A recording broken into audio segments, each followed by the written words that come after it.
Good morning. This is a fantastic question for the Riva Forum and exactly why we started the Riva Forum. So we could communicate, we could bring people together and discuss different ideas.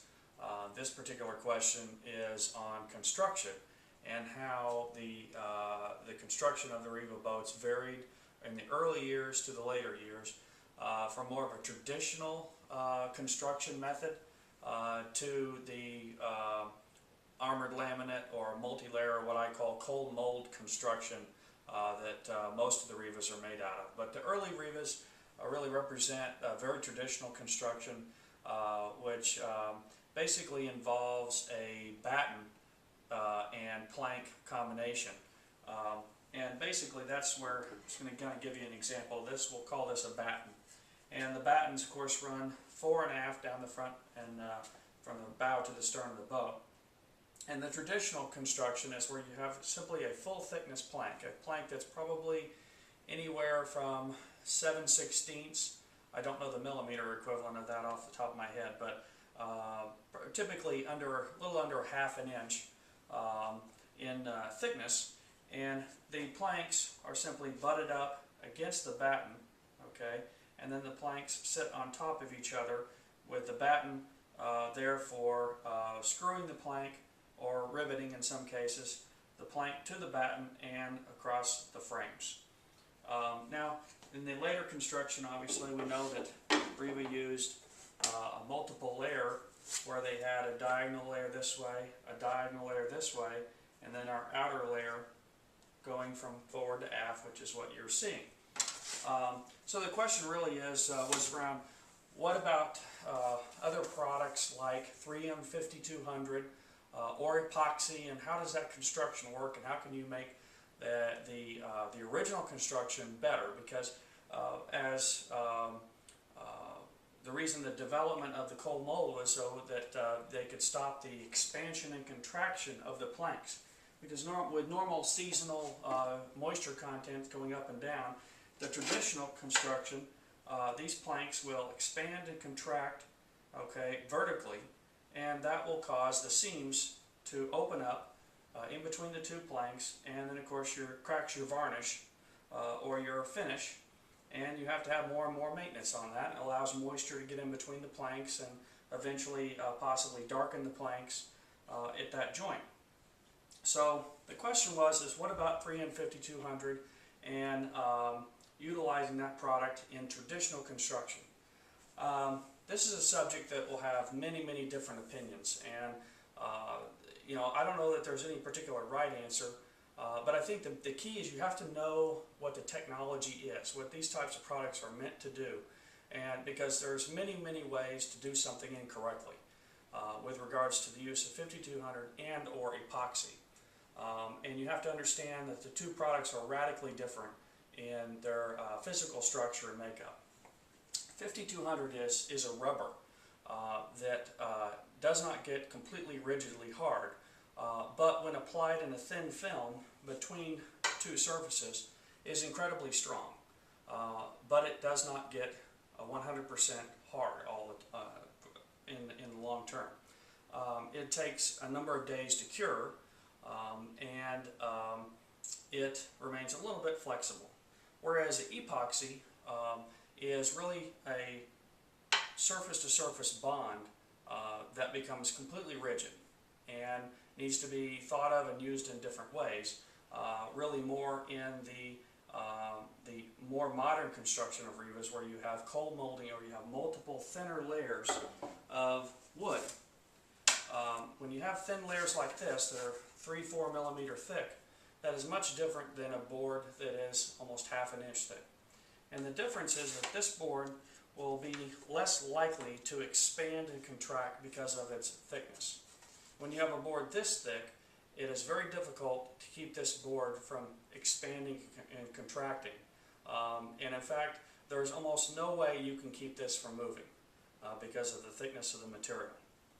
So in modern construction and cold mold construction, your triple layer diagonals is really a far superior build due to the fact that these thinner layers are not going to move. They're not going to be allowed to expand and contract.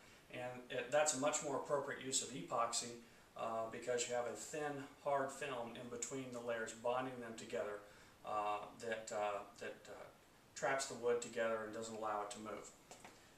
Now, with regards to 5200 and the use of gluing the planks on, some people do it. I've certainly heard of it. I'm not sure I would recommend it, and probably the main reason is because what do you do in between on the butt joints of the planks? If you apply 5200 to the face of the batten and the back side of a plank, you will get a stronger bond. Okay, but I can promise you, long term, there is no way that you will keep that wood from moving, and you will crack at the seams. There's just no way around it. It's due to the fact that you're trying to bond something this thick.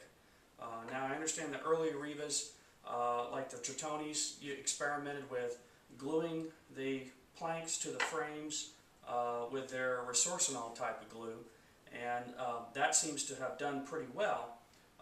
But that's a different type of glue than a rubber, which is the 5200. So also, if you apply 5200 not just to the face of the batten and to the back of the plank, but also to the butt joint here, when you squeeze the two planks together, you're going to have a thin film of 5200, and that may act as a bond. And that certainly helps, but the problem with that is that you have this thin line of 5200, and that will telegraph through the finish. So when you put your stain on, you'll see this rubber, the very, very faint rubber line, and it does not take stain the same, it doesn't sand the same, and so that makes it very difficult to do.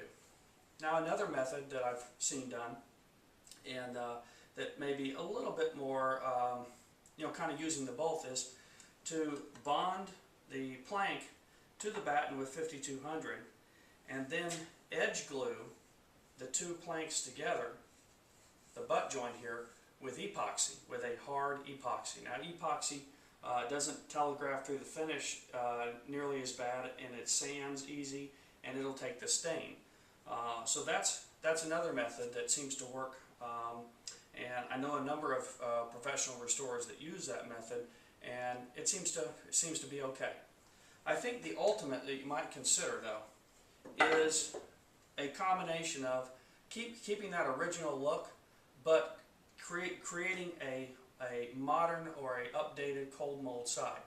And there's a number of people doing that, and it's really an interesting way to do it. So your structure stays the same, you keep the battens in, but what people are doing is they're putting down a layer, a thin layer, okay, say a diagonal layer, onto the plank and, onto the frames and the battens. Then they're thinning their plank down by equal to the thickness of their inner layer, and then applying that plank to this skin, if you will, with epoxy. Okay, and so basically they're making a two-sided armored laminate versus a three-sided armored laminate. And or you could actually do a full armored laminate, of course, on your boat with a diagonal layer this way and diagonal layer this way, and then have a much thinner plank. You can take your original planks, surface them down to be to where you have your original thickness with all these other layers included, and you have a much thinner outer plank, which of course helps with your seasonal movement, moisture content of that plank moving back and forth, and then you create a modern armored laminate hull side. Now, you can do this in such a way that you can't tell from the inside of the boat. You know, in the modern boats you can see that there's a diagonal on the inside. If you place that first layer in a fore aft position, going like this, then on the inside when you look in there, you won't be able to tell that it is a multiple layer armored laminate side. So that's one way if you want to stick to historical accuracy and look inside the boat and see that the boat was originally planked, and it still looks like it's originally planked, except on the outside you will not be able to tell. It'll still look like it has planks. You can insert rivets, bungs, you know, the screw hole coverings, the bungs, however you want to do and to take it to an originality standpoint, you can certainly do that. So I hope this helps a little bit on that question. There's lots of different opinions, lots of different construction methods, but I think if you understand the products and you understand wood and what wood is going to do, I think that will help you ultimately decide what you want to do with the boat. And of course, how you use the boat makes a lot of difference too.